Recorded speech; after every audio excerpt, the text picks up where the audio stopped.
Good afternoon, everyone, and welcome back. Thank you so much for always watching. Today, I want us to discuss about a concept of marriage from the biblical standpoint because it is very important that if we understand what marriage really entails, if we don't have this understanding, as we've discussed about 10 unhealthy reasons for getting married and the 10 healthy reasons for getting married.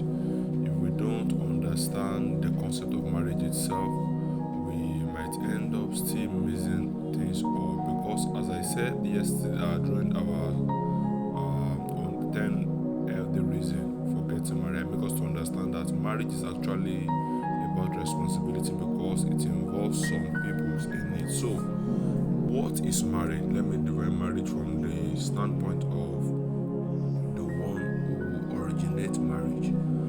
We use it in form of a business term, which I will say marriage is a business that is owned, control, and pioneer, even that is being ordered by God, but it is being running by human being, which means we have the husband, the wife, and the children. And why do we have it? It is for the expansion of God's kingdom and fulfilling the will of God. Because when we talk about marriage, the key thing about marriage is about the vision aspect of it, which did not actually start with man alone. It is actually a representation of God's head, which is the Father, Son, and Holy Spirit, the fellowship, the unity of these three entities. So when we talk about marriage is a responsibility and it is honorable according to the book of Hebrews chapter 1. Marriage is honorable to all. So marriage, when we enter into marriage or when we come into marriage, is the concept of marriage is not just what matters there is not the husband and the wife, it is marriage itself.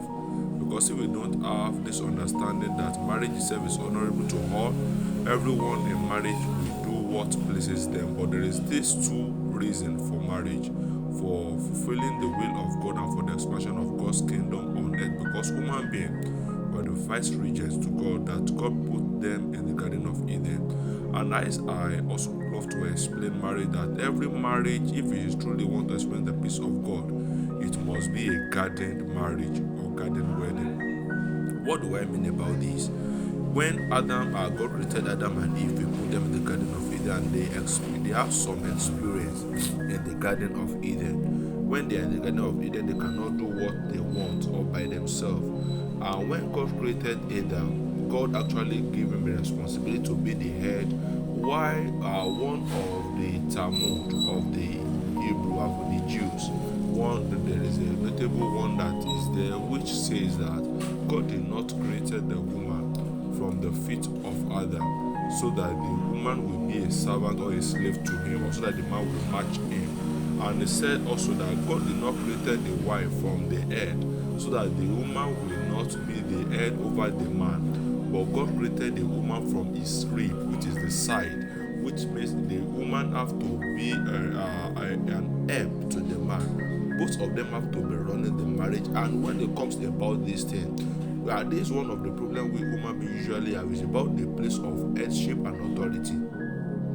The headship of a man, it is not as rulership, it is for leadership. I want us to understand that very well.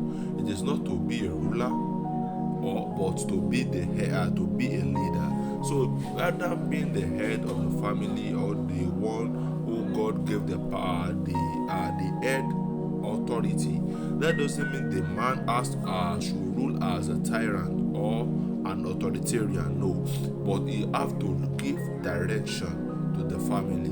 So that is why any man, basically when we have studied our world today, many people do not understand this. Even the women do not understand the concept of marriage. People just want to attack each other, and which will later lead us to wedding outside the garden. Because original wedding that God designed is for the garden, not outside. But when it comes to the fall of man, we now have two representative, or dimension of marriage that can happen on earth. Is that you have a wedding, garden wedding or garden marriage, or you have the outside garden wedding or marriage, which the two these two types have their effect. And how do we know? It's based on what you do in that marriage. So when we talk about marriage is not just where you do things the way you want. So every marriage should be a guarded one. And part of the aspect of being a guarded one is that there is the man, which is the head, receive authority from God and give the instruction to the wife, which is the woman. If the man as the head, when God in Genesis chapter 1 and chapter 2, we could see how they lived in the garden and how their fellowship with God is. But immediately in chapter 3, when they fall short of that glory of God, the Spirit of God departed from them and they began to do things outside the will of God. So we have to understand this if truly we want to have a blessed marriage. Because when we are married, when we have success in marriage, marriage is not successful based on luck. It is work. It is what you work, not won. It is work. So you have to work for it, and you have to pay the price. So it is about responsibility.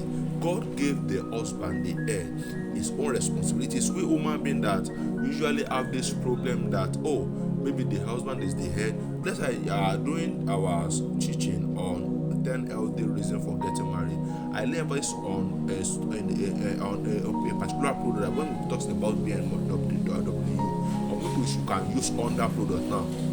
The Honda company rather, they make a motorcycle, which is bike, and also they have a motor, which is car, or you can see in different dimension.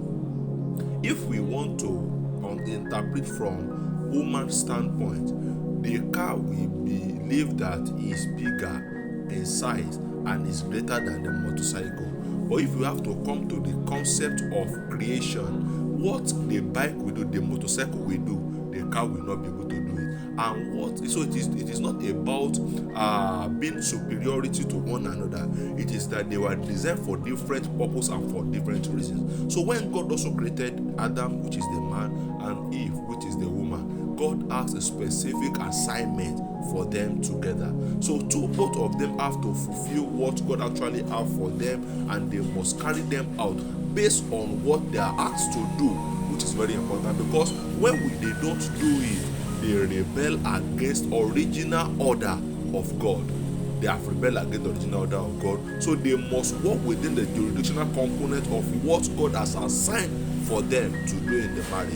So the woman must understand they have to be the helpmate to the man, and the man also have to receive a guide from God, an instruction from command from God, and we instruct the wife on what to do. So it is an assignment for both of them. So it is not part of the assignment. And although assignment goes on when we talk about the purpose of being a man, because when people don't understand what it means to be a man, they just think that you have to provide the food. If you cannot provide, then the woman begin to attack them or fight them. No, that is not the essence of marriage. There is a purpose for marriage, and God has actually designed it the way He wants it to be. So anyone that actually neglects his responsibility, that is mutiny, because it's no more submitting to the will of God, who actually designed the marriage and who actually own marriage, actually design it. So everyone must work toward the success and achieving expansion of God's kingdom and fulfilling of God's purpose